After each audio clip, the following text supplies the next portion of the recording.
வணக்கம். இப்போ சமீபத்தில் நான் தருமபுரி மாவட்டத்தில் ஒரு நிகழ்வுக்காக போயிருந்தேன். அப்போ ஏற்கனவே நான் தருமபுரி 12 ஆண்டுகளுக்கு முன்னாடி போனபோது அங்கே இருக்கக்கூடிய அந்த பல்வேறு ஆ, சங்ககால தடயங்களை நண்பர் தொல்லியல் துறையை சார்ந்த வேதாசலம் அவர்கள் எனக்கு சொல்லியிருக்கிறாங்க. கஸ்டம்ஸில் இன்றைக்கு துறையினுடைய உயரதியாக இருக்கிற தேவேந்திர போதி அவர்கள் அங்கே இருந்தபோது நாங்கள் 3 பேரும் போய் நிறைய பகுதிகள் பார்த்துருக்குறோம். அங்கே இருக்கக்கூடிய கோயில்கள், அங்கே இருக்கக்கூடிய கல்வெட்டுகள் எல்லாம் பார்த்துருக்குறோம். அதே போல் இப்போ வாய்ப்பு கிடைச்ச உடனே இப்போ எப்படி இருக்குன்னு பார்க்க போனோம். நான் போனேன். முதல்ல எங்கே போனேன் அப்படின்னா, இந்த தருமபுரியினுடைய முக்கியமான ஒரு கோயில் எதுன்னு கேட்டிங்கன்னா, அது டி அக்ரஹாரம் முனியப்ப சுவாமி. அக்ரஹாரத்துக்கு முனியப்பனுக்கு என்ன சம்மந்தம் அப்படின்னு கேட்கலாம் நீங்கள். தருமபுரியிலிருந்து ஒகேனக்கல் போகிற சாலையில் பெண்ணாகரம் அருகில் பிலியனூர் அக்ரஹாரம் என்ற ஒரு ஊர் இருக்குது. இந்த ஊரில் ஒரு முனியப்பர் இருக்கார். அதாவது 25 அடி உயரமும் 12 அடி அகலமும் கொண்ட உருவத்தோடு பிரம்மாண்டமாக காட்சி தர்றார். இந்த தெய்வம் இங்கே இருக்க காரணம் என்ன?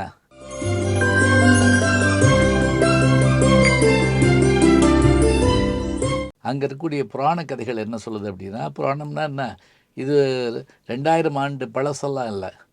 சிறு தெய்வங்கள், நாட்டார் தெய்வங்களை பற்றிய கதைகள் சமீப காலங்களில் தான் ஏற்பட்டிருக்கணும்.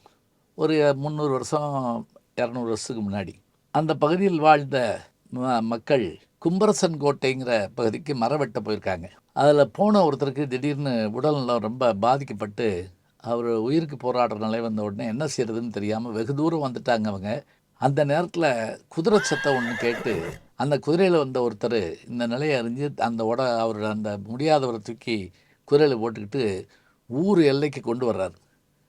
ஊர் எல்லைக்கு வர வர வர வர அவருடைய உடல் நலம் சரியாக அவரை இறக்கி விட்டுட்டு அவர் குதிரையில் திரும்பி போயிடுறார். இப்போ எல்லாரும் சேர்றாங்க.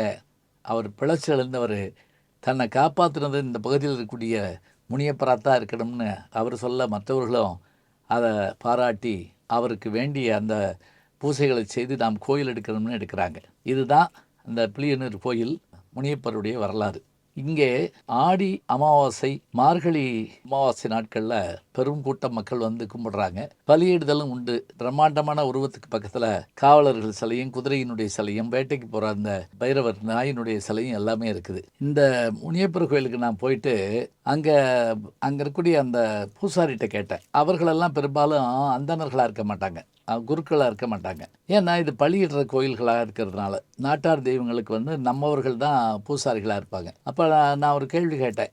இங்கே இப்போ ஆடு பலி வேண்டுதல்கள் இருக்குது அதெல்லாம் சொல்கிறீங்க, சரி ஒரு வேளை எங்களுக்கு உயிர் பலி கொடுக்க வேண்டாம் அப்படின்னு நான் நினைக்கிறோம் அப்படின்னு சொன்னால் இவ்வளோ பெரிய இந்த உருவத்துக்கு என்ன செய்வாங்க, அந்த வேண்டுதலை எப்படி நிறைவேற்றுவாங்கன்னு கேட்டேன். அவர் உடனே பின்னாடி திரும்பி பாருங்க அப்படின்னார். திரும்பி பார்த்தா ஒரு 100கணக்கான சூலாயுதங்கள், அதாவது 15 அடி உயரம், 20 அடி உயரத்துக்கு இவர் கையில் வச்சுருந்தா எப்படி இருக்குமா அந்த உயரத்துக்கு எப்படி அம்பிகை கையில் வச்சுருப்பாளோ 3 இதுகளையுடைய கூர்மையுடைய சூலாயுதம், அந்த சூலாயுதத்தை வேண்டுதலாக அங்கே வாங்கி வைக்கிறாங்க. அதாவது உயிர் பலிக்கு பதிலாக எங்களுடைய உடல் நலம் சரியாகணும், எங்களுடைய கடன்கள் தீரணும், எங்கள் வாழ்க்கையில் ஏற்பட்ட சிக்கல் மாறணும், அதே போல் குழந்தை வர வேண்டும் என்று என்னென்ன செய்திகளை எல்லாம் அவர்கள் வேண்டுகிறார்களோ, வேண்டுதல்கள் நிறைவேற வேண்டும் என்றும், நிறைவேறிய பிறகும் அவர்கள் அந்த சூலாயுதங்களை அங்கே வைத்துவிட்டு போகிறார்கள்.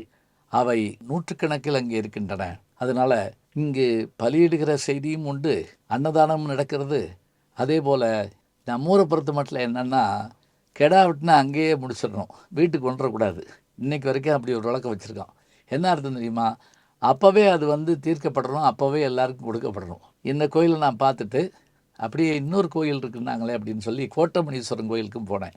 அந்த கோட்டமணீஸ்வரன் கோயில் நாம் இப்போ ஒரு 20 ஆண்டுகளுக்கு போன போது அடர்ந்த காட்டுக்குள்ளே இருந்த மாதிரி இருந்தது. இப்போ அதில் காடுகளை காணோம், காங்கிரீட் ஜங்கலாக இருக்குது. அதில் போய் அந்த கோட்டமணீஸ்வரரையும் நான் பார்த்துட்டு வந்தேன்.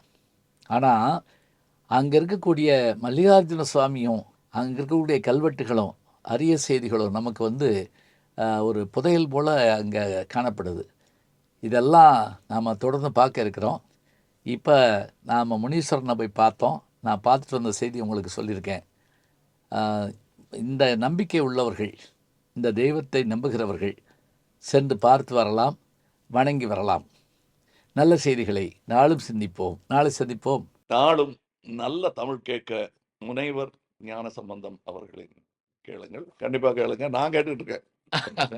நம்முடைய யூடியூப் சேனலை சேர்ந்து Instagram, Facebook, Twitter, blog, WhatsApp channel என்று அத்தனையிலும் நான் முன்தொடர்ந்து செல்கிறேன். நீங்கள் பின்தொடர்ந்து வாருங்கள்.